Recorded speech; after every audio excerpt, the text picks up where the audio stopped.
This episode of Food Psych is brought to you by my intuitive eating online course.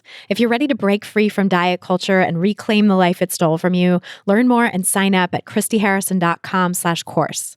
That's christyharrison.com/course. Welcome to Food Psych, a podcast about intuitive eating, health at every size, body liberation, and taking down diet culture.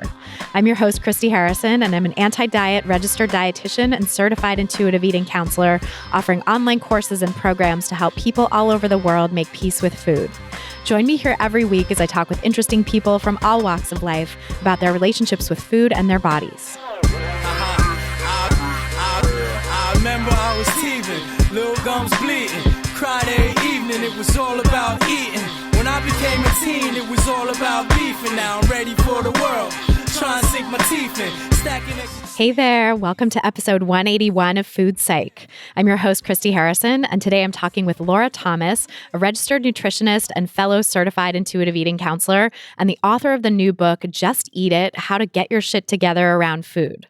We talked about the problems with the wellness diet, why subtle levels of weight stigma are so hard to pinpoint and eradicate, why quote-unquote emotional eating and turning to food for comfort are falsely demonized in diet culture, why people in the nutrition field often struggle in their own relationships with food, and so much more. It's a great conversation. I can't wait to share it with you in just a moment. But first, I'll answer this week's listener question, which is from a listener named Rita, who writes, "Hi, Christy. I stumbled across your podcast and feel like I've come home. After years of yo-yo dieting, an eating disorder, and so much shame and grief around my body, I know in my core that intuitive eating and health at every size is the right/only approach. My question is around some of what I've heard you say about 12-step programs. I'm a recovering alcoholic and have been in a 12-step program and sober for 18 years. I believe deeply that it's a solution for my alcoholism.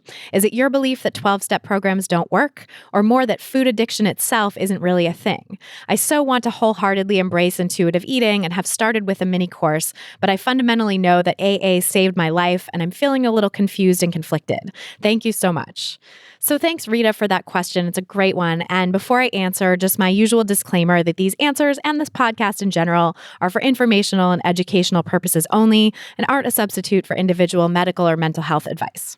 So yeah, I can definitely understand your hesitation about this, but rest assured that I definitely think 12-step programs work for substance use disorders.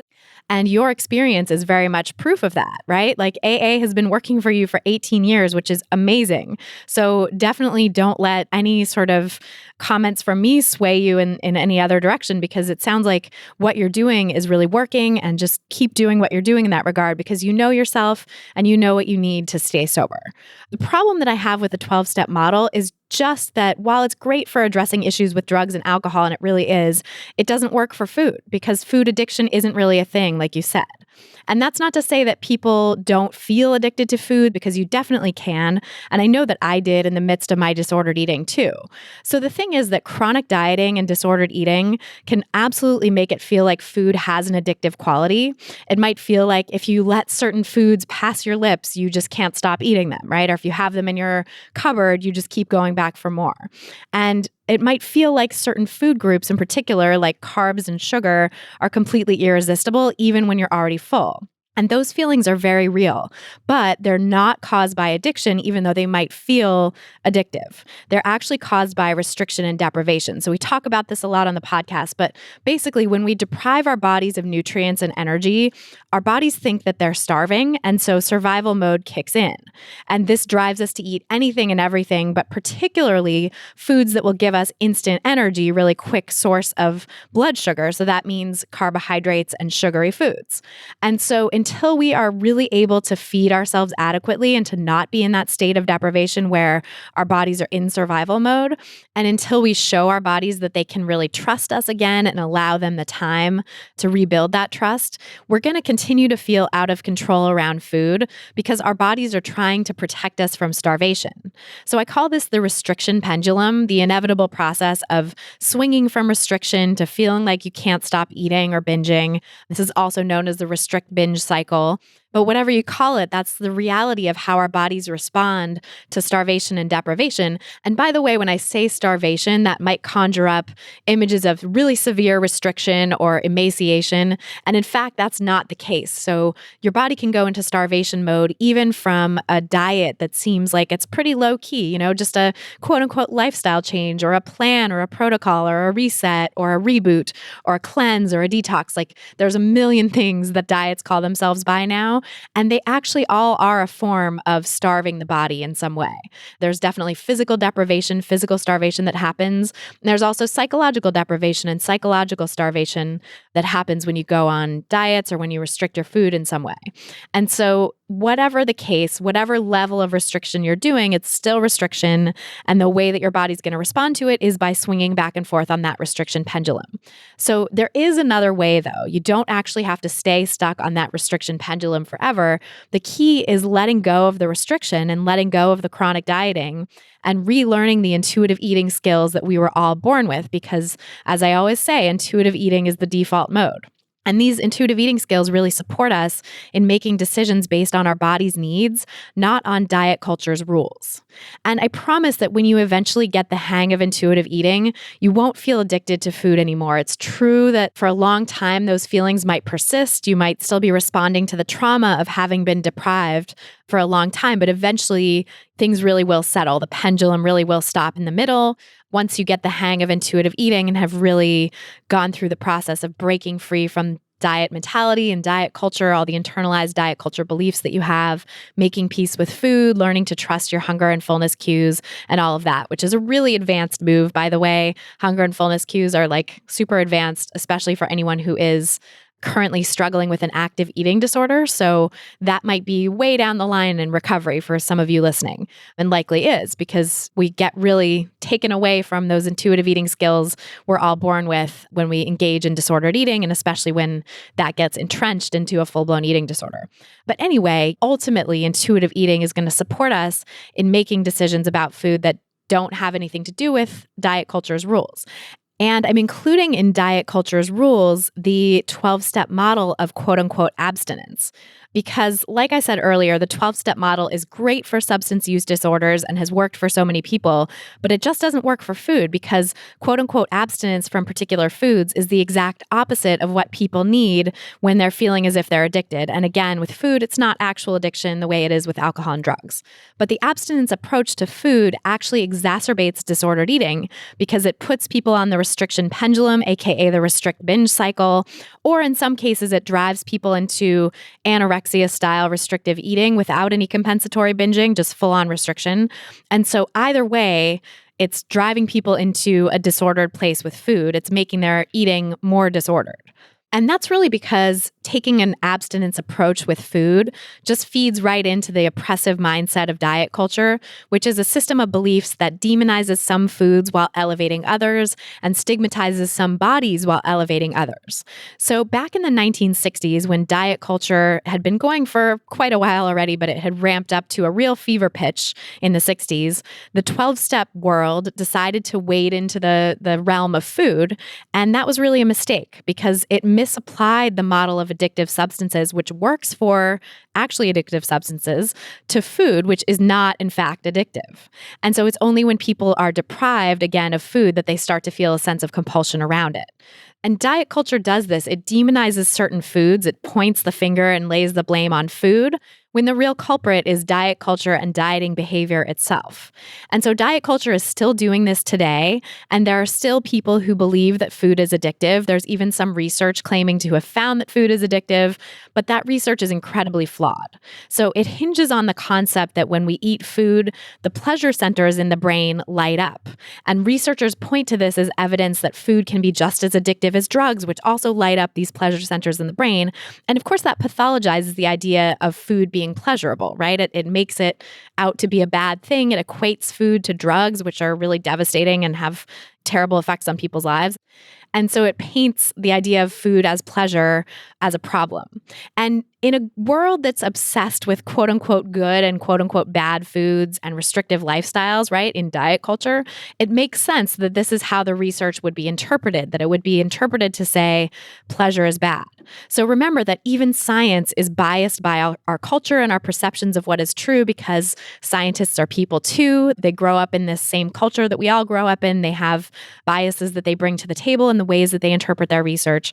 But in reality, there are actually certain human drives that exist in order to perpetuate the species, and all of them are pleasurable, right? So food, sex, nursing or cuddling a baby, altruistic behaviors, all of these things are part of this category of human drives to perpetuate the species, and they've all been found to light up the pleasure centers in the brain, which makes total sense from an evolutionary standpoint, because if those things weren't pleasurable, we probably wouldn't come back for more, and so our species probably would have died out a long time ago. So having those things be pleasurable is actually adaptive. And so finding pleasure in food is not a sign of addiction at all. In fact, it's essential for well-being and a balanced and nourishing relationship with food. We have to have pleasure. It's important. It's not pathological.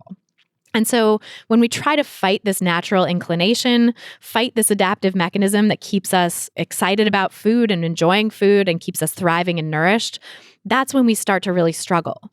And so the research on so-called food addiction, the totality of the research really bears this out. And I talked a lot more about that in episode 80 with Marcy Evans and episode 139 with Lisa Dubriel. So I would encourage you to check out both of those episodes if you're interested in learning more about why food really isn't addictive. And for my fellow science nerds out there who are interested in checking out the research for yourself, I recommend reading the paper Sugar Addiction, the State of the Science from the European Journal of Nutrition, and we'll link to that in the show notes for this episode. Although, of course, trigger warning as always for numbers and weight stigmatizing language in that paper, because scientific journals basically always use the O words to describe larger bodies. So to wrap up, Rita, I want to thank you for asking this question. And I definitely want to be clear that I fully support using a 12-step program for drug and alcohol disorders if the 12-step model works for you. And it sounds like it really does for you. And for some folks out there, there are other models for handling addiction that might work better. But I know millions of people have had success with the 12-step approach, including many people I know. So I'm not here to knock that. I definitely think that's a really effective model for many people when it comes to actual addictive substances. The issue I and my colleagues in the eating disorder recovery field have with the 12-step approach is just that food is not an addictive substance. And so you can't apply the abstinence model to food. And food issues really shouldn't be treated with that model, because that just makes the disordered eating worse and keeps people locked in a lifelong battle with food, when they could really be finding so much more peace and freedom by going through true eating disorder recovery and true diet culture recovery, and eventually learning to eat intuitively again, the way that we were all born knowing how to do. So I hope that helps. And if you want to submit your own question for a chance to have it answered on an upcoming episode, you can go to christyharrison.com/questions. That's christyharrison.com/questions. And then if you want to ask me any question you want and have me answer it a lot more quickly, because I think now this question is from 2 years ago, you can join my online course, Intuitive Eating Fundamentals. I do an exclusive monthly Q&A podcast for the course where you get to ask your own questions and listen to hundreds of answers I've given to other participants already, so that you can get all your questions answered and work through all kinds of different sticking points in intuitive eating and really put the practice into play in your own life. There's also tons of other great content in the course, including 13 modules guiding you through the principles of intuitive eating, and a private Facebook group just for course participants so that you can connect with fellow people who are on this intuitive eating journey with you and get some real-time guidance from me and my team as well. A participant named Kelly said this about the course: "I've read the book and have done other courses, but your course, Christy, has really helped. I've been holding on to some of these thoughts and going through the exercises, and it really made me look at it from a different perspective. I'm now even seeing all the sneaky ways diet culture was around me and have been cutting it all out. It's been so liberating. I was hesitant to purchase thinking it was like other courses, but it's way better and so worth the money. Your hard work on it shows. Thank you for all you do. I'm grateful for you in this community today." So if you're ready to become an intuitive eater like Kelly and break free from diet culture once and for all, you can learn more and sign up for the course at christyharrison.com/course. That's christyharrison.com/course. This episode of Food Psych is brought to you by Poshmark, which is an app that I love for anyone who's recovering from diet culture.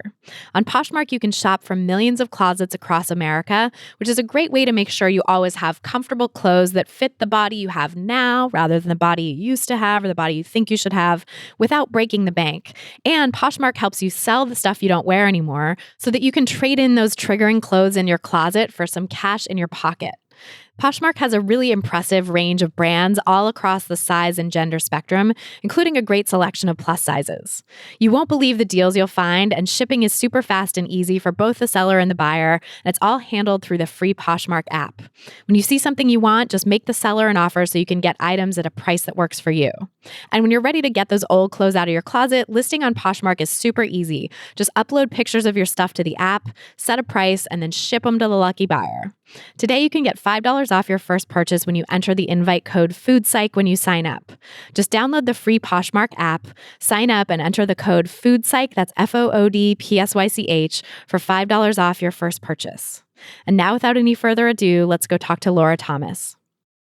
So tell me about your relationship with food growing up. Well, I think it was pretty complicated from pretty early on.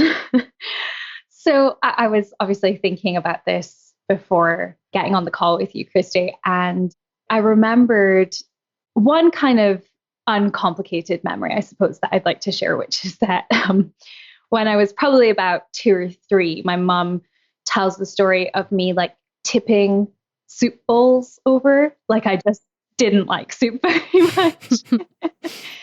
And I was thinking about, that's probably about how I feel about soup right now. So that was probably pretty intuitive. But then from there, I think things got kind of murky pretty quickly. And I don't have very many sort of those fun memories around food. My memories after that of food are quite difficult. And I think that sort of wrapped up in the fact that I had a pretty turbulent childhood, lots of stuff kind of going on in there. Yeah, just to kind of maybe illustrate that a little bit. I went to lots of different schools when I was younger and we moved around a lot. But one sort of headmaster at one school that I went to told my mum that our family was dysfunctional. And that's probably a pretty accurate way of describing it. Yeah, just to kind of wrap that up neatly. So yeah, from the onset, it's complicated in the sense that food was sort of a companion and it was a constant in what was otherwise quite a turbulent sort of time. But it was, in other ways, it also felt like a battleground. And oftentimes I had to fend for myself around food from quite an early age. So yeah, I've got conflicting feelings around food from when I was younger, I suppose. And I remember sort of getting even a little bit older, sort of starting secondary school, going home to my friend's house. So like going home from school, but going and hanging out with a friend and her having loads and loads of snacks at her house and me, what felt like at the time, eating an extraordinary amount of snacks.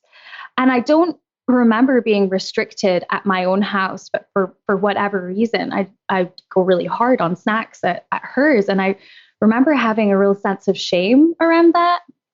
And I think this all gets more complicated by the fact that I suppose because I was using food to soothe, to comfort, that I was in a bigger body as a child. And so then had everything that comes along with being in a bigger body. So I was bullied relentlessly. Well, what felt like relentlessly anyway, at school, called horrible names. I've talked about this on my podcast before, like my nickname was Thunder Thighs.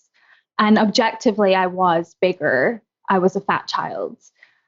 But that was, that word was used as an insult. That word was used to hurt me. And so, yeah, I had a complicated relationship with food, which then morphed into a complicated relationship with my body.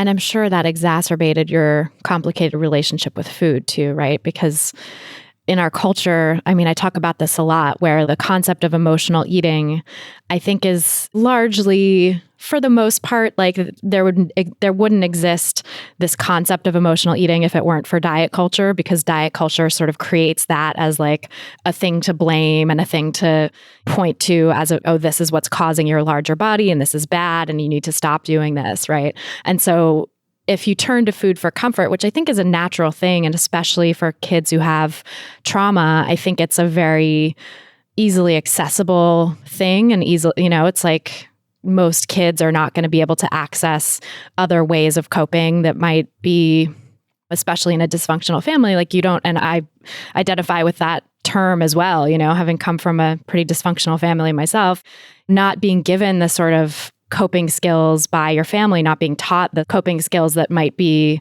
more beneficial in the long run. And so food is kind of a relatively benign coping mechanism, and it's widely available. So I think it's natural for kids, especially who are struggling with traumatic issues, to turn to food as a form of comfort. But then it doesn't stop there, right? It's like you turn to food for comfort, and then people demonize that, and diet culture demonizes that. And it's like, oh God, watch out, you're getting bigger. Like, don't eat so much of this, you're going to get fat, or like you are fat, so you need to stop. And all of that drama just gets layered on it. So then this thing that was a benign coping skill that helped you get through the day suddenly becomes so fraught. And that's 100% it. Like, you completely nailed it there. It's taken me a really long time to learn that. And it's something that it's so interesting to see this now play out in my clients, in that almost every single person that comes to see me will at some point identify with this idea of emotional eating or stress eating or comfort eating or whatever label they give it. And they carry so much shame around that.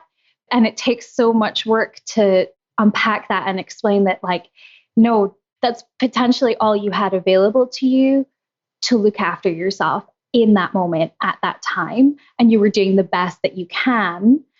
And if it weren't for diet culture, that's not how you would feel about that coping mechanism.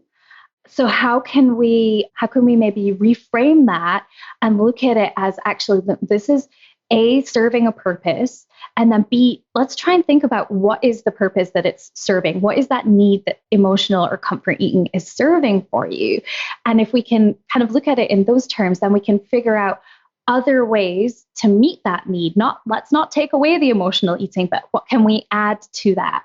Because I think what diet culture has a tendency to tell us to do is that we have to remove emotional eating from our emotional coping toolkit, but it doesn't give us any other skills or tools to put in there. Right. And so if we take emotional eating away, then there's nothing left in there.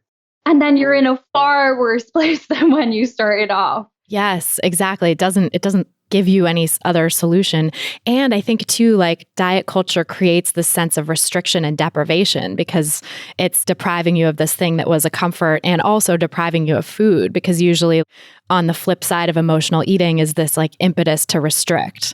And so oftentimes people end up, when they are turning to food for comfort, then the rest of the time they're trying to restrict because they're like, oh, I got to make up for the fact that I'm using food in this way, or I'm being told that I'm fat and that I need to lose weight. And like, here's the way that's being held out to me as the way to do it, right? And so like, then there's also this actual physical deprivation too that's happening, where the food is not just an emotional coping mechanism anymore, but it's also like you physically need it because you're not getting enough elsewhere in your life. And so you're removing something that's not only an emotional support, but also a physical need and reality. Mm-hmm. And I 100% fell into that cycle, trying to restrict, to try and control my weight, which would, maybe work for short periods of time. And then it would ultimately backfire in what I would label as more emotional eating. But what I realized with some hindsight is actually just that primal hunger, that physical need to nourish my body. And so, yeah, like totally identify with that binge restrict cycle that probably went on through most of my late teenage years and into my 20s. Wow. That is really painful. Yeah, it's really tough. It's funny to say it out loud because it's usually me asking the question. I feel like you've turned it on me. Yeah. Turning the tables. Now I'm feeling what my clients are feeling right now. I know it's a vulnerable thing, right? To talk about this stuff and to like really explore your own history with food. And yeah, I think sometimes we sort of like bury that stuff, right? I mean, one of the reasons I started my podcast was because I had such a complicated relationship with food of my own. And like, unbeknownst to me, now I can see that was almost 6 years ago that I started the podcast. And I'm like, oh, I was at the end of my recovery then. I can see that now. But at the time, I really still identified as an emotional eater. I was mostly eating intuitively, but I would still occasionally have actually, I think I worked out the timeline. I think my last major binge was 6 months before, or no, it was a month before I started the podcast, actually, which is like so wild to think about. So at the time, it was still very raw and new. And I was like, I'm, an emotional eater. I'm so fucked up around food and I'm a nutritionist. So that's added pressure of like, why am I still like this, And I think the process of doing the podcast in that early, like the first season was really helpful in just identifying with other people who also felt sort of fucked up around food and seeing like everybody's got some kind of stuff around food in this culture. So what I went through is part of a lineage, is part of like a cultural story here that so many of us go through. And why is that? And the sort of why is that is what led me into the subsequent seasons of like, oh, it's diet culture, basically. But yeah, I think so many of us have these terrible histories with food that just get swept under the rug and are seen as benign or normal in our culture. Like, I wonder for you, did anyone call you out on it when you were growing up? Did you identify it as a problem and try to seek help? Or was it just like, oh, I'm just really messed up around food and that's the way it is? I think there are kind of two answers to that question. So yes and no. I think throughout my undergraduate degree and my postgraduate degree, I was very disordered, and that was really reinforced to me by the fact that I was studying nutrition and dietetics. Surprise! Surprise! And so, yeah, I think I fully accepted that was just not only part and parcel of being a nutrition student, but part and parcel of being a woman. Like it's almost that, like what I think you were touching on before, that intergenerational transmission of that this is what you do as a woman in our culture. But then there was one point where I became severely underweight. And it was, just to give some context, I suppose, I was finishing up my PhD. I did 3 years of research in my PhD working on the gastrointestinal microbiome. And I was really fascinated by that area of research. I'd done it in my undergrad and continued it for my PhD. But the PhD supervisor that I had, the professor that I was working under, was an absolute shitbag of a human. Like, there's no other way to describe it. He'd come from industry and come back into academia, and he expected us to work as though we were in industry and at a level where we already had our PhDs, and like he'd come from a place where people were fully trained and fully qualified, and being paid a really high salary, I'm sure too. Yeah.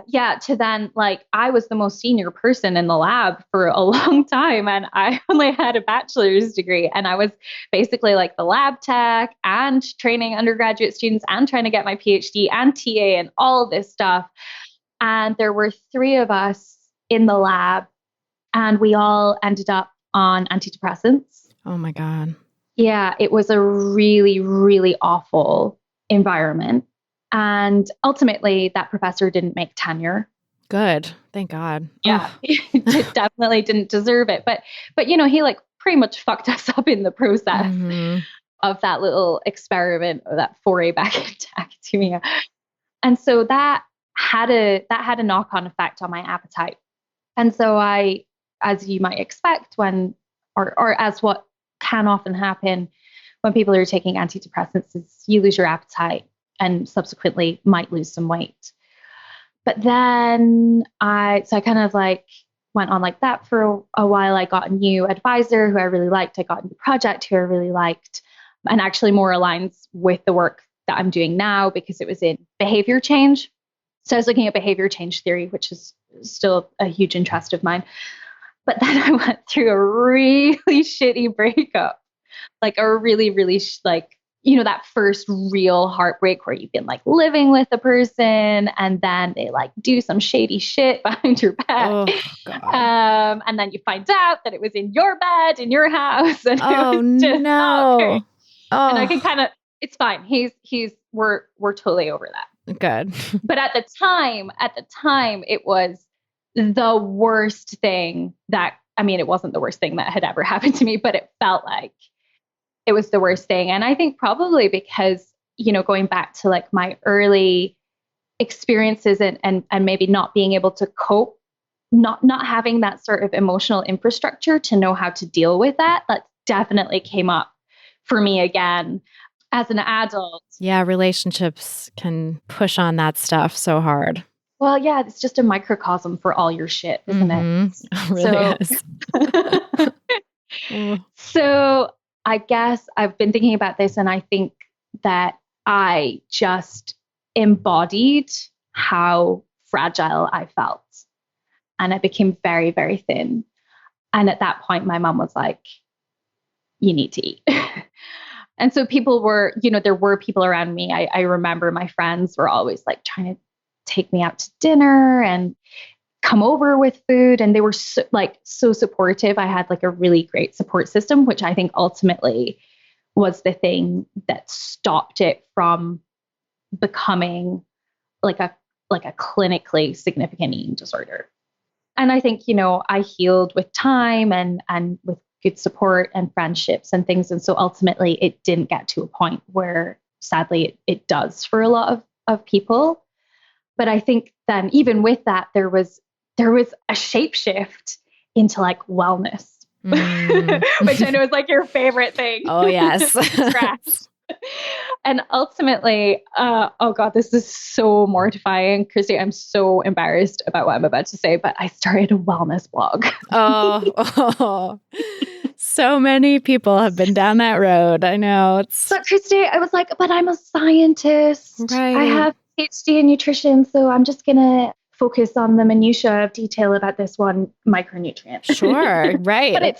But I have a paper to back it up, so it's fine. Right, it's science. And it was so not good because so I graduated my PhD at this point, and this was like in the early days of my podcast, like right before I found Health at Every Size and intuitive eating. And oh my God, like I don't even think I wrote about this in the book, but I would spend my weekends meticulously making all these amazing wellnessy foods that didn't have oil and didn't have this and didn't have that and blah, blah, blah, blah, blah. It was bullshit. But I would then find myself, so I would spend all day like photographing this meticulous meal that met all these arbitrary nutritional standards. And then I'd binge my face off in the evening. And I would wonder why. And it's like this, I was projecting this illusion of like control and wellness and, everything that wellness culture diet, which is just diet culture 2.0, which I know you've been saying for a really long time, is that was just pure illusion. And so that there was then everything that came with not meeting those expectations, right? And, feeling like a complete fraud, which I totally was. Right. And the guilt that goes with that and the shame, for sure. Yeah, all of those things. That was a really difficult position, but it wasn't, fortunately, too long after that I found intuitive eating, Health at Every Size, and I was like, holy shit. What? And then I remember, because I was in my postdoc at that point, and I remember somebody started mentioning Health at Every Size in passing in a meeting, and just like completely like turning their nose up at it and being like, can you believe that some people think that that's a thing? You can't be healthy. And I was just like, I hadn't quite found my voice at that point, Christy. So I didn't say anything, but those attitudes are still very prevalent in academia, unfortunately. Oh, yeah, that is upsetting. I've heard them definitely in my schooling and training too. And I espoused that back in the day as well. Like I remember, I've told this story on the podcast before, but in like 2010, I was in my program to become a dietitian and get my master's in public health nutrition, and was very steeped in diet culture's version of nutrition and the so-called obesity epidemic, quote unquote, all of the stuff, right? And a friend of mine was an editor at Slate, this online magazine that he's a health at every size person and has been for a very long time. And his editor wanted to do a package on quote unquote childhood obesity. And my friend was like, I can't do this. I have to recuse myself from editing this package. It would normally have fallen to him because he did nutrition and food stuff for them. And so he was like, I'm stepping back, but can I get a friend of mine to guest edit this package? And then I can write a story and work with her as my editor or whatever. So he tapped me to do this. And I was like, hell yeah, I'm all about, ending childhood obesity, the worst. And through that process, he introduced me to health at every size. We sort of debated about it. And I ended up buying the Fat Studies Reader and Lessons from the Fatosphere. That was one of the first books I read too. Sorry to interrupt, but it's so good. Yes. Yeah. Sorry, carry on. It's amazing. No, totally. But so, yeah, I was introduced to that stuff. But those books sat on my shelf for years. I was not ready for it at the time. I was very much like, this is not a thing. This is, weight is inherently bad. It's obviously bad. It's bad for your body, whatever, all the stuff. And so, yeah, I very much identify with that opposition from people in academia and in the nutrition field in general, because it's just so entrenched. It just was I was in this world where that's what I was being taught in my classes. That's what I was also working at the city Department of Health on anti-quote unquote obesity initiatives. And, a lot of it was also stuff that wasn't really tied to that was sort of good nutrition, good quote unquote, meaning not fat phobic. Right. But a lot of it had this sort of rationale of it's going to help end the quote unquote obesity epidemic. So I was just very steeped in it. So it wasn't until later that I maybe sort of peeled back some of those layers and also acknowledged my own history with food and my struggles with trying to embody this quote unquote perfect nutrition approach and trying to embody wellness and being wait, why am I also binging my face off at night? I'm trying to eat perfectly quote unquote all day and then end up out of control on the very foods that I restricted. Why is that? And I think that finally opened the door for me too, to start to accept health at every size and intuitive eating. But it just took a long time. And I think it's so fascinating that so many of us fall into this trap of doing the thing, quote unquote, perfectly, and almost being put into a position too of being the expert and having to be held up or having other people look to us as the model of quote unquote good nutrition and wellness. And then secretly having this shameful, it feels like such a shameful experience of not being able to adhere to it all the time, but actually is so normal. Of course we're not able to adhere to it all the time because it's ridiculous and restrictive and complete bullshit. Well, and I think that's exactly why I didn't have any resistance to these concepts. And I guess I want to be careful with what I say here, because I know that for some people it is really difficult to wrap your head around. And I fully understand why it's difficult to wrap your head around, because we, as nutrition professionals, we have it rammed down our throat from day one that fat is bad, the obesity epidemic. So I appreciate that for some people, it is totally mind blowing. But for me, it was such a relief. It was such a relief. And it was a very instantaneous thing of oh, it's not me. Right. This was never going to work. This was never going to work. And that was just such a light bulb moment for me. I was just yeah, no, this is it. It sounds like you were totally ready for it too, right? I was so ready for it. Because, and I think reflecting back on this, I think part of it was because I have had the experience of being in a bigger body and everything that that entails. And although I'm a straight-sized adult, I can on some level appreciate what weight stigma and fat phobia is and how that feels. And to then be told your body is the problem and you have to fix your body by restricting what you eat and controlling everything that you eat. And then when that doesn't work, feeling like an absolute failure and a complete fuck up, to then being told, actually, here's this alternative and that wasn't your fault. And you can still be healthy if that's something you want to pursue. And here are some options for that. That was just so liberating for me. Yeah, that sounds like a completely life-changing moment. And it sounds like you didn't really have a lot of experience with, we're all born intuitive eaters basically, but it sounds like you didn't have much memory of that from childhood to sort of go back to. So it was probably even more revelatory in a sense of like, oh my God, this is possible. I can't believe it. Yeah, you're absolutely right. Like understanding what hunger felt like in my body, just even that as a concept, I was like, what? You can do that? Which sounds like just completely wild now, obviously, like ludicrous. It is ludicrous. It is absolutely ludicrous when you take a step back and think about it, because we are so conditioned to be afraid of our appetites. And that's, I would 100% relate to that. But yeah, also not maybe had as much opportunity early on. And this is all my sort of perception and memory. Who knows how warped that is?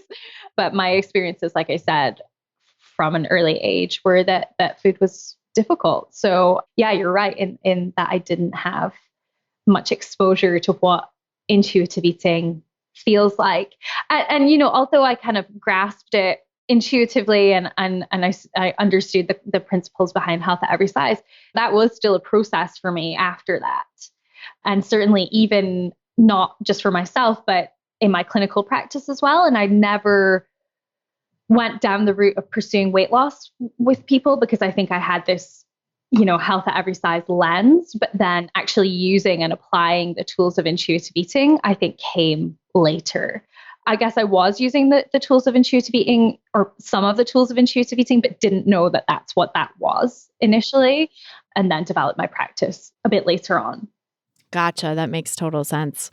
And I'm curious for your own like personal journey out of that wellness world, out of the sort of depths of wellness obsession, how that translated once you discovered intuitive eating and health at every size. Because I know, I think for a lot of people, and one of the reasons that I now talk about the wellness diet so much is that intuitive eating is becoming so mainstream, as we were just talking about off mic. And that's great. That's awesome that the concept is filtering out to people, but it's getting sort of twisted, I think, in some cases. Oh, for sure. And same with health at every size too. I think the concept gets a little twisted as well to say you can eat when you're hungry and stop when you're full, and you don't have to worry about pursuing weight loss, just pursue wellness. That's the sort of way that it gets twisted. It's it's not about weight, it's about wellness. And of course, every diet company under the sun is jumping on board with that because they know that, it's the new trend and that people, millennials especially, are not about quote unquote weight loss in this traditional sense. Or if they are, it's I see this weight loss company advertised constantly in the US now. I don't know if that's in the UK too, but I won't say its name. I don't want to give it any free advertising, but it's all ads targeted at millennials. You see it a lot on Pinterest and Instagram and stuff. And it's all about empowerment. Weight loss is a way to empower yourself and do it for you. And all this sort of co-opting this language of empowerment, this language of revolution, using it in the service of weight loss. And it's just so infuriating.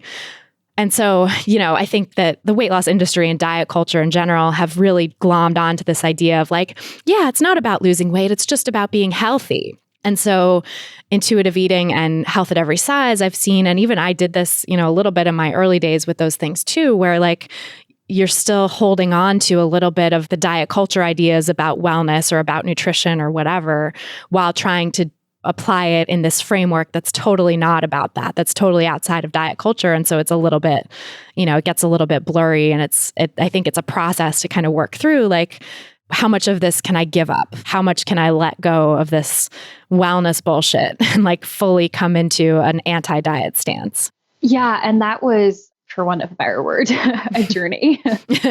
Yes.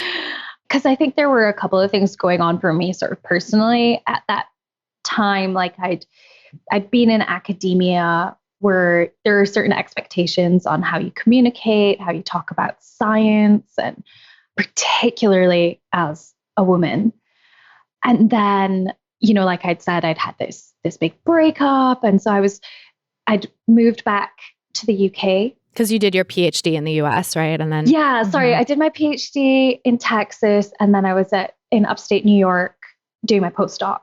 So I was in the States for like 7 years altogether, and I like really grew up there to all intents and purposes. But in some ways, being in academia was kind of stifling, and I really like, although I grew up, I still didn't really have a good sense of myself at that point, I don't think. Because a lot of it was like, well, there's an expectation that you finish your degree, you get a PhD, you get a good job, and da da da da. And I think I was really caught up in that, as opposed to sort of just thinking about, okay, like, where does this fit in with what I want to do?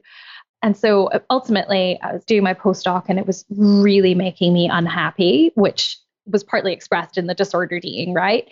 But then when I came back to the UK, I think it was really interesting. There was such a stark contrast in the wellness bullshit that was going on in the UK at that time that I don't think I think I'd been sort of buffered from in a way, but there was just like this whole other level going on in the UK. And so I just I got really angry about it.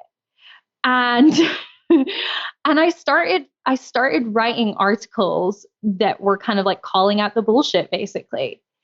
And I think that they were still ultimately rooted in diet culture, but I was starting to get angry about things. And then I had this like health at every size thing in the back of my head. And so I got angry about one thing, which led me to get angry about the next thing, which ultimately got me to be angry about the weight thing and the weight stigma thing.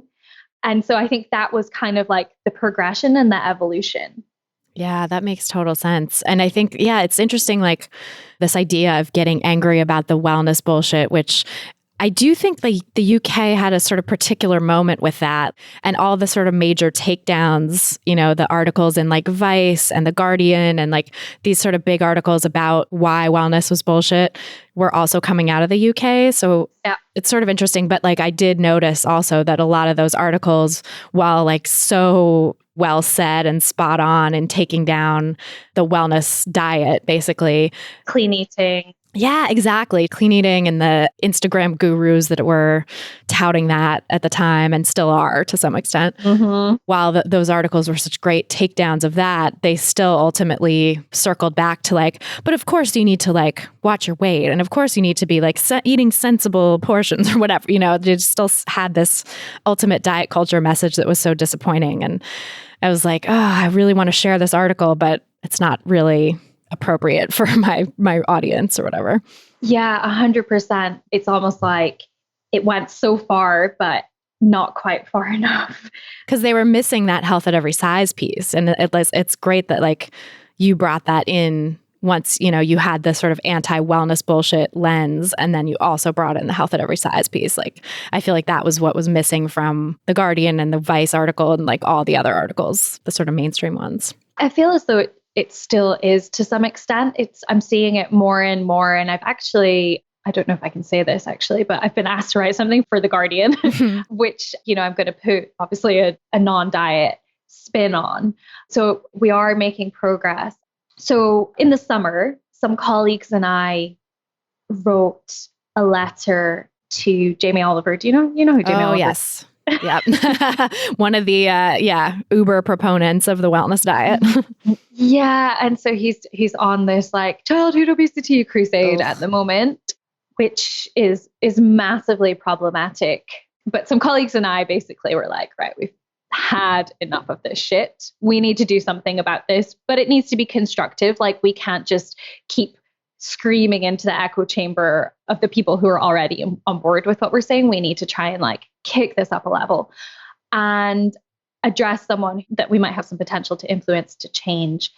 And long story short, he never got back to us. He never got back to us. We were told, oh, it's all in hand. We'll take care of the weight stigma thing, even though that's not at all how it's played out. But the point that I'm trying to make in all of this is that the public were so receptive to what we were saying in that letter. And it was very balanced, very measured. And, we were saying, look, we were talking about basically we need to focus on well-being, not weight. Weight stigma is harmful, particularly to children. And your campaign to ban junk food isn't going to do shit unless you also address the social determinants of health. So that was the takeaway from our letter. And yeah, people were very, very receptive to it, except from the people who are sort of at the top of the ladder, as it were, the people who have the most to lose by changing the rhetoric around the obesity epidemic, quote unquote obesity epidemic. In that, there's something to maintaining the power structures that they hold.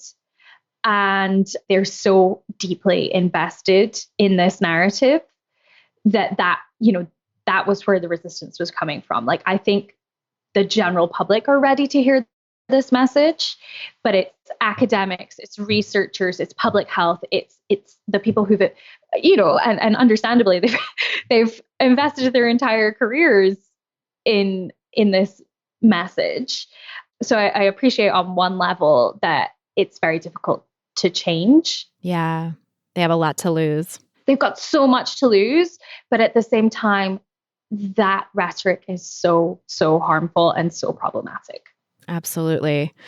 Yeah, it's really tough. I think that's so well said that like the general public is sort of ready for this message because people have tried and failed and, through no fault of their own. It's not a failure of yours. It's really the failure of diets, right? People have had diets fail them over and over again and now had wellness fail them over and over again too. We've now had like 18 years or so of the wellness diet being on the scene, and that has sort of had its opportunity to unfold and show that it's just the same shit, different sandwich, as I always say, like you can relish it in glitter, Christy. Yeah, exactly. It's never going to be gold. And yeah, so now I think people are ready and receptive. But of course, yeah, these industries have built up around the wellness diet and also traditional diet culture. And it's so entrenched and so hard to change. I mean, I just did this debate at FNCE, our National Dietitians Conference. I wish I was there. It looked so good. Thank you. You looked like you kicked ass. I felt good about it. They don't declare a winner or anything, but I did have people tell me that they thought I was the winner. So it felt good. It felt good just to bring that message too to such a huge audience and, Sure. This audience of people who probably wouldn't have stumbled into my podcast or my work otherwise. I mean, so, to just deliver that message there was really huge. And it felt like a tidal shift. And a lot of my friends were like, this is a really pivotal moment for FNCE and for the Academy of Nutrition and Dietetics. And like, I feel so proud to be a dietitian right now. This is the paradigm shift we're looking for. And this is the direction that our organization needs to move in. But then I saw like a week or so ago, they announced, the Academy of Nutrition and Dietetics, which runs the FNCE conference, announced that their weight management dietetic practice group was partnering with the Obesity Society, quote unquote, to like bring in basically weight stigma into dietitians training is sort of how I read that.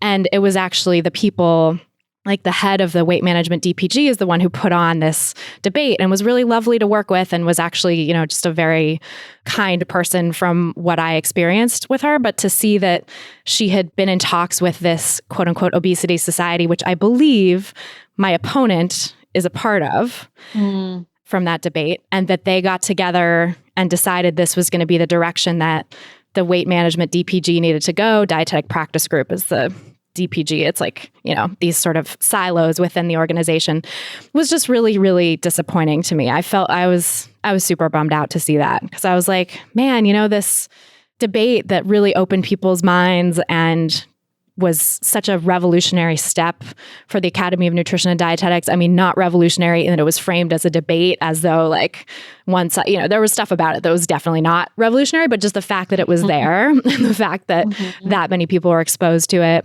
And they had done a debate 8 years prior or 7 years prior with Linda Bacon, who was representing Health at Every Size, and someone else from the quote unquote obesity world on the other side. But anyway, to see, that was happening, and to see like, oh, just kidding. Like we thought it was, kind of a big step forward. And actually now they're just almost using that as a way to say like, we need to get more entrenched and more, the Academy of Nutrition and Dietetics needs to take a more firm stance on like shrinking people's bodies, was really, really upsetting to me.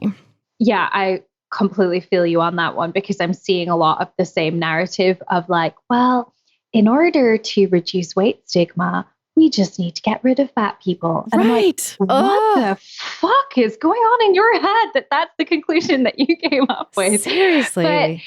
But it's tough, because there has been an explosion in the conversation around weight stigma in the UK. I can't speak to the US, but it sounds as though maybe it's getting there too. Totally. Yeah.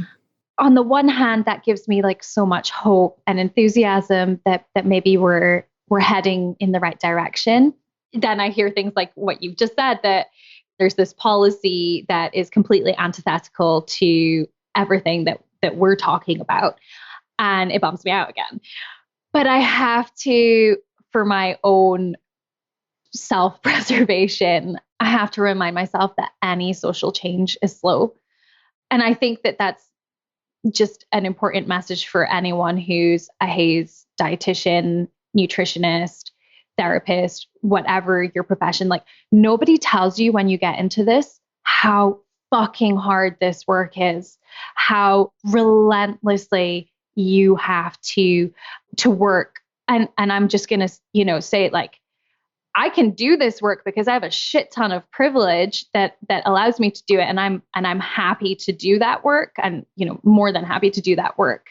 And in fact, it's my responsibility to do this work as a healthcare professional, as someone who has experienced weight stigma, as someone who works with and advocates for people in larger bodies. Like, it's not a choice at this point. But I do have to remind myself, I can't change everything. Maybe Christy Harrison can change everything because she's Christy Harrison. Not a chance. but I have to check myself sometimes and just check my expectations of how much I can do as a single human. But that, I think, is what's so great about your podcast and other people in this community who are putting these types of resources out there, is that you're planting these seeds, you're spreading the messages. And we were having a conversation off mic where I said, I've been speaking to Evelyn Tribbley, who I can't imagine anyone who listens to your podcast doesn't know who she is. But just in case you're here by accident, Evelyn Tribbley is one of the co-authors of Intuitive Eating. And guest on episode 73 or something, I think. We'll put it in the show notes too, but she's amazing. I don't know how you managed to do that off the top of your head, Christy. I know. Incredible. I'm like, I'm not entirely sure that's right. So just check the show notes to be sure. She was on my podcast too, but I have no idea which one. Anyway, but one thing, and Evelyn's been doing this work, like her whole career has been dedicated to this work.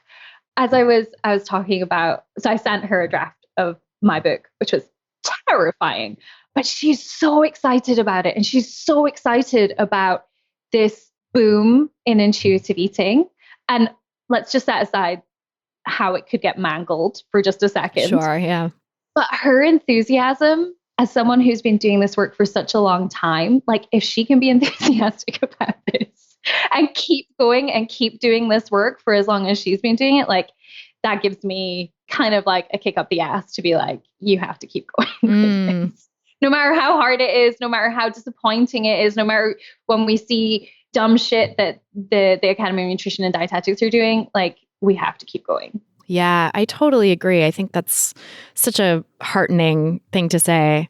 And I'm thinking too about like Lisa Pearl, who's a mentor of mine, who's been on the podcast and also been doing this work for, around the same, she's kind of like the same cohort as Evelyn, doing this work for like 30 years or whatever. And she was saying on the podcast that she had some really dark times when she felt like all of it was for naught, and like how could she keep going, and felt frustrated, and that it was really tough, that there were some moments where she felt like giving up, but then there would be some glimmer of hope. And now that she's seeing this movement of people, this sort of resurgence of intuitive eating and health at every size, largely sparked, I think, by online stuff, by blogs and podcasts and Instagram and all the social media stuff. Like, people are sharing this information and jazzed about this information and like given it sort of new life. And she said it's given her new life in the work too, because it's now showing her it wasn't for naught. Like, she actually persevered in order to make this possible. Oh my God, I'm getting so like verklempt just talking about it. Because yeah. And I think it does help to kind of reflect a little bit on the bigger picture and think about, like, I was using Evelyn as an example there, Lisa's another one, but this work the roots of this work are so much deeper than even those women, but the sort of people who pioneered anti-diet movements in the 60s and the 70s. Like, this is just like, we're standing on the shoulders of giants, right? Pushing this message, like, without all of those people laying the way for us to go with this. Yeah. I mean, I'm just so thankful and grateful that people, it's radical for me to talk about this stuff. And I'm sure you feel like a heretic a lot of the time too, Christy, totally. If you're anything like me.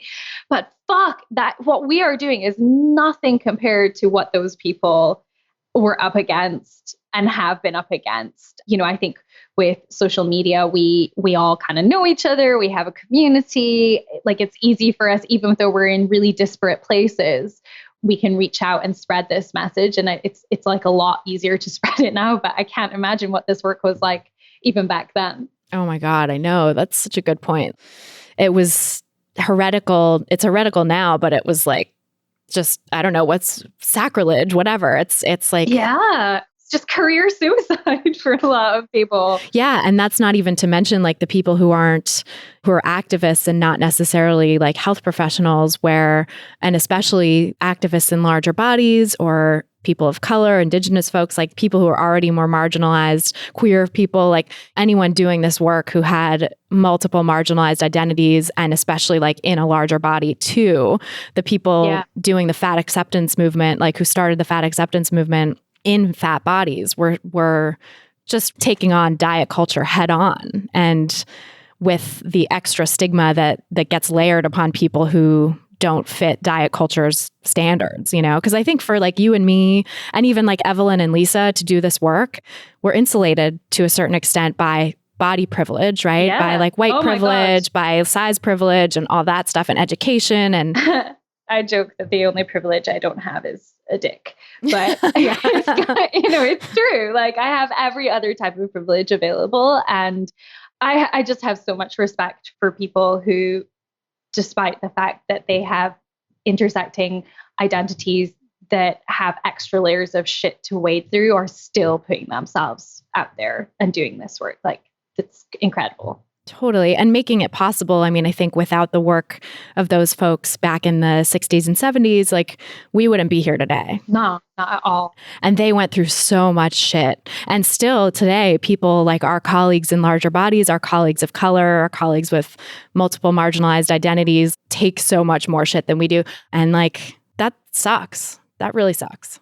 Yeah, it's really awful. I spoke to Jess Baker about her experiences of having like hate groups set up about her. She talks about it in Landwill. I'm sure a lot of your listeners have probably read her book and are familiar with her work, but it's just devastating to think that these people who, I adore, are being, that any human would be treated like that. It's just, but Jess made such an interesting point in her book about the people that were trolling her. I don't know if you remember reading this line, but it was essentially something to the effect of, these people were like really, really deep into wellness. And I think it was like her therapist that told her that they were some of the sickest people.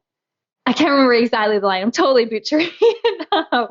But it was basically this idea that they were putting so much on her based on the size of her body, based on all these assumptions and stereotypes and everything that diet culture wants us to believe about people in bigger bodies. They'd fallen for that hook, line, and sinker, but they were actually the ones who were the least healthy because they've kind of fallen down this rabbit hole.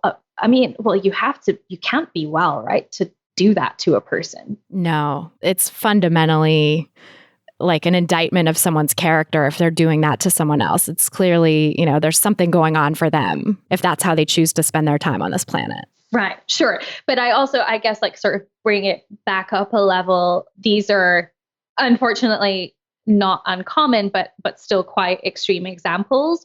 But I still think about, even if there's not the overt weight stigma of abuse being hurled in people's faces or death threats or whatever it is, it's still all the microaggressions that fat people and other people in marginalized bodies face on a daily basis that I can only imagine start to take a toll. I've heard things that my clients have told me, for instance, that are just, they're so insidious that how do you begin to even tackle them? And they're just as painful too. I think that's the thing with like microaggressions is that they seem micro and they seem small, but it's like that idea of death by 1,000 cuts, like over time, they really take a toll and they add up and they push on the already existing trauma of weight stigma that people have had to endure throughout their lives in big and small ways. Yeah.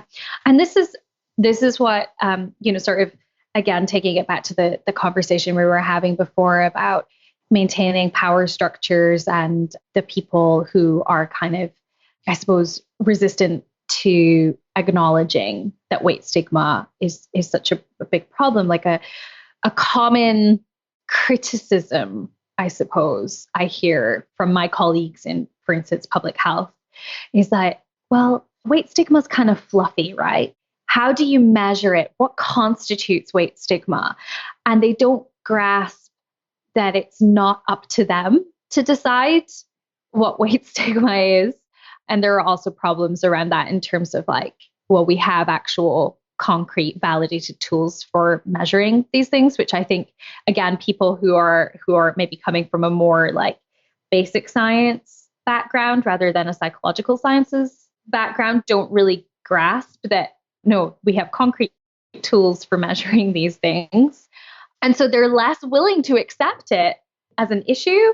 And so they're less willing to then tackle it and change it. And so this is, for those of you who don't know me and my work, I'm doing a master's degree at the moment in eating disorders and clinical nutrition. And a lot of the classes that we have, the clinical nutrition classes, we share a core set of classes with the public health nutrition course. And basically there was a lot of like obesity chat in these classes. And I challenged some of the lecturers and I said, look, I hear the way that people are talking about people in bigger bodies, not just lecturers, but classmates. We really need to talk about these issues. And I spoke with this great lecturer and he totally agreed. And he was like, send me some literature. Maybe we could do like a seminar on it or a tutorial or something. So I sent a whole bunch of literature. And then one of the other lecturers kind of smacked it down, was like, we've got this in hand. We know that weight stigma is a problem. Don't worry about it.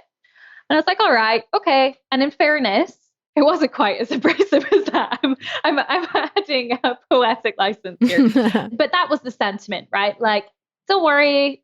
It was also a bit of, don't worry, sweetheart, we've got this. Yeah. Which also goes on a lot in the course. That's a whole other podcast. So we did a sort of like ethics debate around weight stigma. And the question was basically like, do healthcare professionals have a moral obligation to reduce weight stigma? And I got put on the side of like, no, they don't. And you can imagine how livid I was by the end of that. Anyway, we debated it out and that's fine. So there's that, like, we know, right, like that overt weight stigma is a problem. You can't hurl fat phobic abuse at people. But the thing that has gotten to me, the thing that I'm really struggling with in this course is all of the insidious assumptions and biases and unchecked assumptions that people say. So for instance, one lecturer said that the reason that the seats on buses are getting so big is because people are just getting fatter and fatter and fatter. Oh, What? Like, that makes no sense on so many levels. That's not true. So it's not true in the sense that in the UK, the number of people at over a particular BMI is static, right? That number has stayed constant since 2009, 2010. So there was that sort of like, you just got that basic fact wrong. But then there was all of the stigma that was tied up in that. Like if I was a person in a bigger body and somebody had said that right in front of my face, I'm going to internalize that weight bias. And that's going to cause me physical and psychological harm. Yes. That's the part that they don't get. So, okay, yes, it's great that we had this debate about weight stigma, but it's not okay if every single lecturer is reinforcing weight stigma through their assumptions, through their biases, and not getting like basic fundamental information correct. And that's the thing. I think it's the side of the sort of obesity industrial complex, the like diet culture's new version of, or not new, but, diet culture's iteration as like the quote unquote obesity research field is acknowledging, is paying lip service to weight stigma at this higher level of like, oh yeah, sure, we don't want to like tease people or, hurl insults at them or whatever. People shouldn't be exposed to that stuff. Okay, fine, great. But like, they're not acknowledging that the very fact that obesity, quote unquote, management exists is weight stigma. Well, even with the fact that they use the word obesity so liberally. Yes. That in and of itself is one of the most shaming and stigmatizing words that we can use to describe weight. And we just sort of like, oh, no, but if we say people with obesity, right, that somehow removes all the stigma and the shame and the, like, I just can't even. Right. Because it's like, oh, they have a disease, which no, it's not a disease, even though the American Medical Association and many other organizations around the world have followed suit in calling it a disease against their own advisory committee's judgment, by the way. But like, it's not in the UK. Just would put that out there. I'm just like grasping at straws over here, but it's not. Yeah, hopefully never. Hopefully it's like that's not gonna come down the pike. And I do think part of the reason that it is in the US is because private insurance companies control so much of what gets paid for in healthcare. And so by labeling it as a disease, then insurance companies will reimburse treatments for it. And therefore, weight loss companies, diet companies, bariatric surgeons, all those folks get more money because they get reimbursed. So it's super messed up. And that's why, even though the American Medical Association's own advisory committee advised against labeling it as a disease, they were like, meh, we're going to just sweep that aside and go forward with it because they're getting a lot of money from healthcare, the healthcare lobby to categorize it as a disease. So that's why that happened. But that is so stigmatizing. Like I've talked to folks on the podcast and many folks in my practice and online courses and stuff who are just livid and feel personally very stigmatized by that labeling, by the idea that their body size is a disease. Because what is that if not stigma? And it is a conversation that's going on here at the moment. We have a fairly aggressive anti-obesity public health policy in the UK, and it's kind of being rolled out in waves of different. Some things are great in the sense of like, from a public health perspective, they could help improve health across the population, not just specifically to people who have a BMI above some arbitrary cutoff. But at the same time, so much of it is so deeply, deeply problematic. And one of these, like in this suite of measures that some genius has come up with, it's labeling.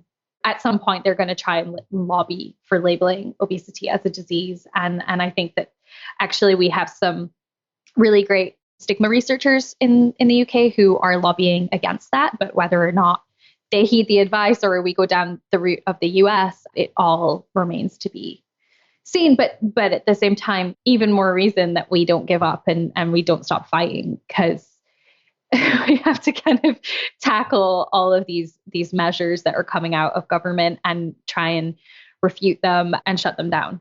Yeah, absolutely. It's an ongoing battle. It really is.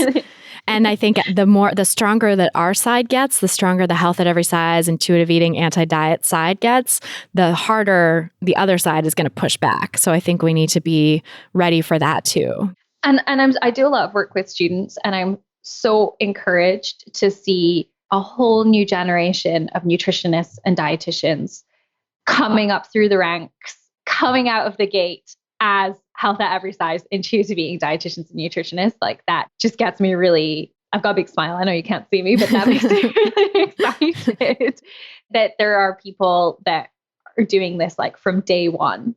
Yeah, that's incredible. Yeah, that really inspires me. Like, I don't think I would have had the gall at that age to just be like, I'm just going to go for it. Yeah, no, it's true. It's a lot to push back against. Well, so like you're saying in your master's, right, that there's all these people teaching you who are so steeped in diet culture. And so to push back against that, especially as an undergrad or something, like to push back against that when everyone teaching you the supposed way of your profession, that like the path forward is through diet culture, basically, it takes a lot to oppose that and to have, your own sort of knowledge and awareness and intuition that there is another path. And so I think that's super inspiring. But I want to make sure we have some time to talk about your book, because we haven't even, all of these topics we've been discussing are related to your book and are represented in your book. But I want to hear a little bit about the genesis of your book and what it's about and what it delves into, and then where people can find it and learn more. Yeah. So my book is called Just Eat It, and the subtitle is How Intuitive Eating Can Help You Get Your Shit Together Around Food. And the way everyone who listens to this podcast, I think, will know what intuitive eating is. And so it's kind of my take on how to do like a really practical guide to intuitive eating. That sort of, I suppose, is just the way that I communicate intuitive eating to my clients. But what I was really, really conscious of when I was writing the book is making sure that it was true to the intention of what intuitive eating is. So I hope, Evelyn and Elise, I hope I've done you proud. But I also really wanted to bring in concepts like self-compassion. So there's a whole chapter on self-compassion and self-acceptance, but also trying to understand some of these socio-political reasons why our relationship with food gets fucked up in the first place. So we all have our own interpersonal shit, right? Like, that's what you talk about a lot on your podcast. But then we go out into the world and disordered eating is reinforced by culture. So I explore, for instance, self-objectification theory, thin ideal internalization, healthism, nutritionism, some of these concepts, just to give a little bit of context as to why are we all so fucked up about food in the first place. And then walk through my interpretation of the principles of intuitive eating, putting a sweary spin on them. Which totally needed to happen. I love it. Needs to be out there. Yeah. I hope it's like I don't want to say an update to intuitive eating, because it's not at all, that's a classic book. It's always going to be a classic book, but it's kind of, just putting my spin on things and maybe explaining some of the concepts in a slightly different way, but like really trying to stay true to what intuitive eating is. And I've also got loads of guest tips from people like yourself and other non-diet friends that I just really massively admire. I need to get my elevator pitch for the book sorted out before I do more media interviews. But yeah, that's it in a nutshell, I suppose. It's awesome. I love it. And I feel like it's definitely such a cool take on intuitive eating, much more conversational, I think, than the original book. And both are valuable and wonderful in their own ways. But I think, your book is just it's a companion. Extension. Yeah, exactly. It's a good companion. And I think the sociocultural stuff is really awesome and important, and like extends on a lot of the stuff that we're always talking about here about diet culture and like why people get so fucked up about food. Because I think that normalizing the fucked upness is part of why we all have such problems with it. The fact that it's just expected that especially cisgender women are going to be weird about food and always watching it, quote unquote, is part of why we all get so far away from intuitive eating and our birthright around, having just a relaxed relationship with food. So being able to understand some of those concepts and some of the reasons why we're here, I think is an important first step to being able to let go of the ways that diet culture has colonized your mind. Yeah. And I think one sort of thesis I tried to have throughout the book is like, it would be great if we could all kind of get our shit together around food. And when I say get our shit together around food, I fully acknowledge that it's totally fine to lose your shit around food, and that happens. But giving you the tools to figure that out and look at that from a compassionate way and say, okay, why did that happen? Like, what's going on with me right now? But that's not the end in and of itself, right?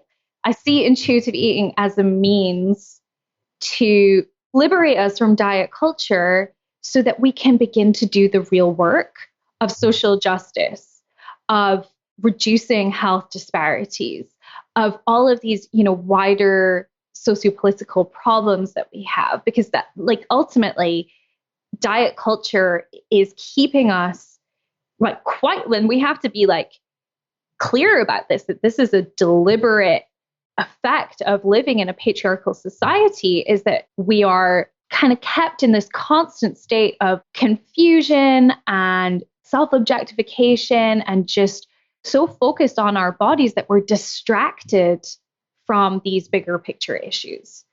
And this is my personal opinion anyway, Christy, I'm sure you probably feel similarly though, is that diet culture is just one huge fucking distraction from what the real problems are.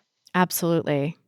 So agreed. And I think diet culture is like patriarchy and racism and white supremacy's tool to keep us, away from the real stuff. And it's got such roots, such deep roots in racist beauty standards and patriarchal beauty standards and stuff like that, that it's a way of keeping us feeling bad about ourselves and further oppressing people who are already oppressed by not meeting up with the patriarchal and white supremacist ideals that then keep us from fighting for justice and advocating for a society that's more equitable for everyone. Yeah.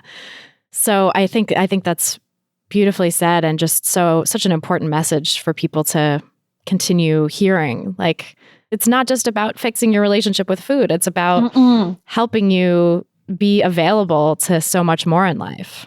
Yeah. And both your own personal goals and ambitions and aspirations, but we can't ignore the wider societal piece in all of that. It's not just, it's great if we can do our dream career, but at the same time, we need to be zooming out a little bit more and looking at the bigger picture stuff and how can we help foster a more equitable society. Yeah, because people, when we're so distracted about thoughts of what we're going to eat and the macros or calories or whatever in the food we're eating, then we're not thinking about how we can change the world, and we're not available to change the world or showing up to be able to do that. We're not engaging in political actions, we're not participating. We're not getting angry. Yes. We're getting angry at ourselves. We're turning it in on ourselves instead of turning it outward where it belongs. Yeah. And there's this really interesting thing I write about in the book around self-objectification theory. And there's like actual evidence that shows that when we are interrupting our flow state to literally look at our bodies and imagine our bodies through the male gaze, that uses up cognitive resources that disconnect us from our internal signals of hunger and fullness and disrupt that interoception piece within our bodies. God, that's fascinating. So literally, self-objectification, which is what like literally every magazine ever teaches us to do can actually move us away from that experience of being in our bodies. God, yeah. And that's exactly what then perpetuates the cycle of like looking outside ourselves for some guru to tell us how to eat or some rule to tell us how to be in our bodies instead of being actually attuned to our bodies and able to do that for ourselves so that we don't need the gurus. So it really does perpetuate this industry. It perpetuates the diet industrial complex and the wellness industrial complex and the beauty industrial complex to keep us continually focused on how we look. Yeah. And diet culture and all of those things that you just mentioned, they teach us to fear being in our bodies and to disconnect from our appetite and teach us that we need these external things to tell us what to do, to tell us how to be in our bodies and take us away from that innate wisdom that all of our bodies have. Yeah. So morally bankrupt. It really is. And when you say fear being in our bodies, that really strikes me because I feel like it teaches us to fear being in our bodies, but it's actually because diet culture fears us being in our bodies. Because what would that do to it? That would make it evaporate. That would make it unnecessary. That would make it extraneous. If we were actually able to be in our bodies and truly embrace the intuitive eating birthright that we all have, diet culture wouldn't have a place, wouldn't have a role. Yeah. And so it fears us being in our bodies. It's threatened. Yeah, you're so right. That's such a great point. And it's projecting that fear onto us. I think about projection a lot lately because of Trump, because like everything he says basically is a projection, you know? It's like, lock her up. It's like, no, actually lock him up because he's the one who's committed crimes. You know, like anything he says, it's basically... You can flip it back on him. Yeah, he's calling the other person a name first so that he doesn't get called out, or he's putting it out there so that it doesn't reflect back on him. So... Because I think Trump is sort of the embodiment of patriarchy in a lot of ways and of white supremacy and all of everything that's wrong with Western culture. And, you know, I think diet culture is very similar in that sense, where it wants to put it all on us. It wants to blame us and project on us what it actually fears. And of course, I'm speaking about it as this disembodied thing, but really culture is people. Culture is all of us, right? Culture is the industries.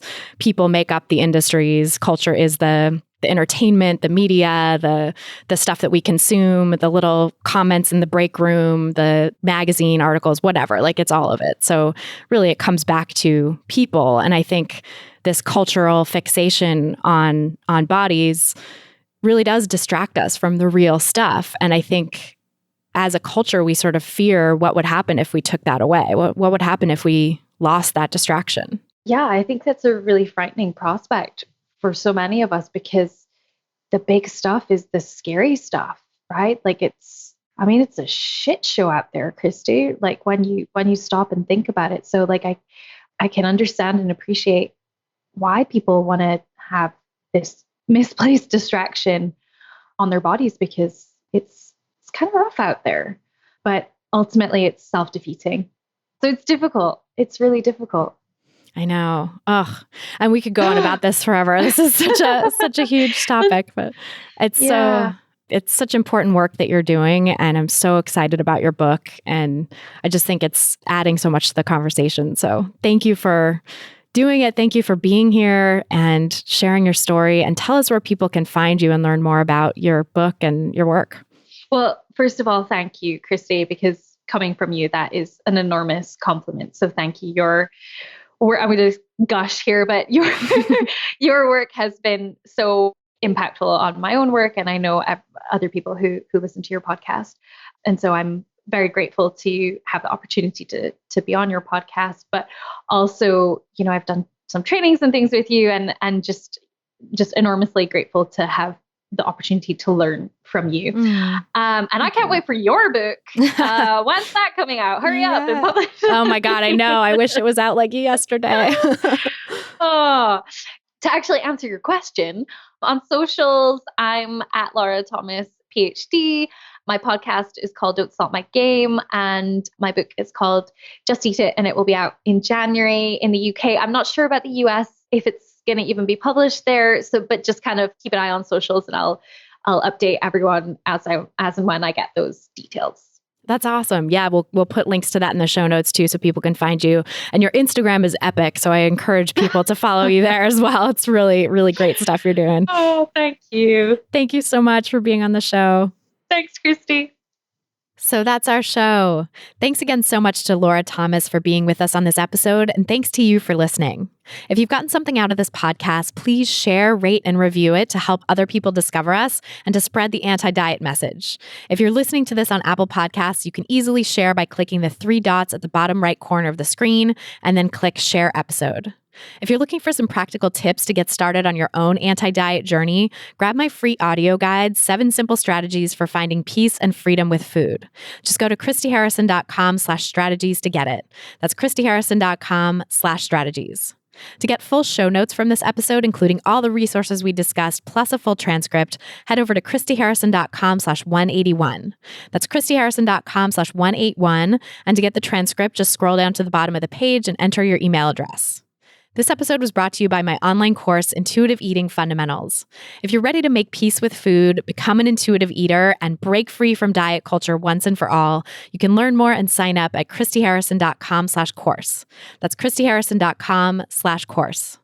A big thanks to our editor and engineer, Mike Lalonde, and to my Food Psych programs team, including our community and content associate, Vinci Chue, our administrative assistant, Julianne Watasik, and our transcript assistant, Kiara McClellan, for helping me out with all the moving parts that go into making this show for you every week. Our album art was photographed by Abby Moore Photography and designed by Meredith Noble. And the music you're hearing behind me now is by a band called AWOL, and the track is called Food, used under the Creative Commons license.